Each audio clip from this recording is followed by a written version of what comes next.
we'll leave an opening for China that's so big that if they're planning on taking over.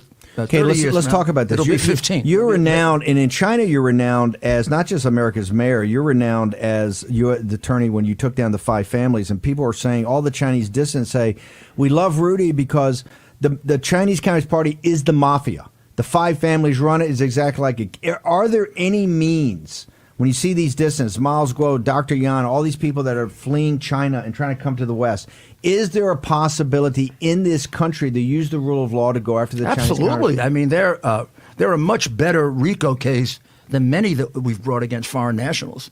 I mean, we bring a lot of crazy cases against foreign nationals, and that one contact with the United States is one check that goes through one bank, and we go after a bunch of Turks, or we go after a bunch of Polish people, or we go after...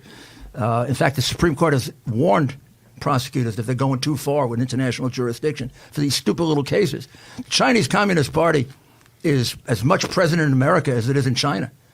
And the amount of money laundering that goes on is absurd. The IP theft, over the top. All of that could be predicates in a RICO case, in a racketeering case. That would allow you, if you won, to seize their assets in the United States. All of them. That's what I did to the Teamsters Union. I went after the Teamsters Union. I brought a civil RICO case against them. We won the case. We threw out the entire board of the Teamsters.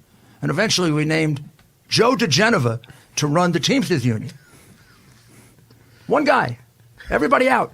They couldn't believe it. All the casinos were tied up with the mafia. Gone. We did it in 1 year. And we did that to the entire garment industry.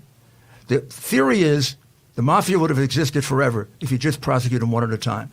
But if you take their capital away, if you take their empire away, well, then you kill them. Well, that's what has to be done. You think that this needs to be done to the Chinese Communist Party in America? Because this is where they absolutely.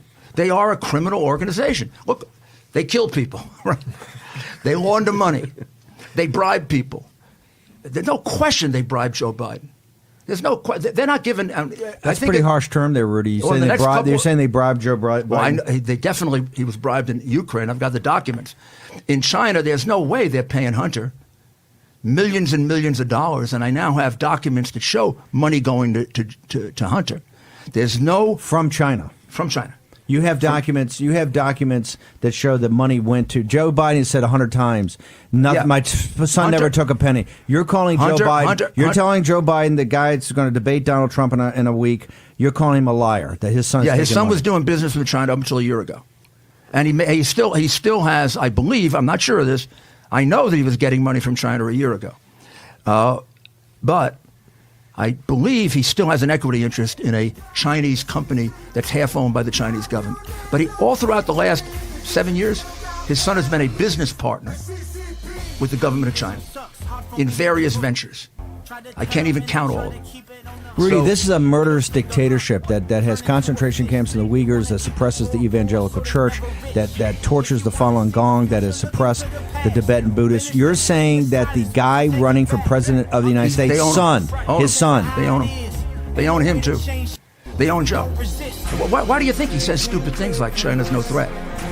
Who in their right mind? Well, we know he's not in his right mind, but he's vaguely in his right mind. The guy has defended China consistently. All throughout the Obama administration, every time he was sent on a negotiation, he would lose. He went up there to complain about the Senkaku Islands. He brought the kid with him. He comes away big loser. They expand even more. The New York Times criticizes him for not being prevailing in the negotiation.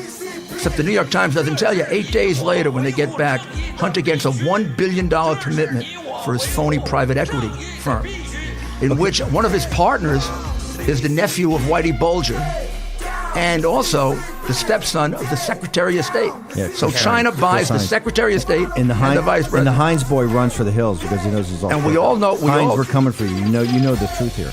You know the Chinese, whatever they are, they're very smart and they're very cunning. They're going to blow millions on Hunter Biden, a drug addict. They're buying him. What are they buying him for?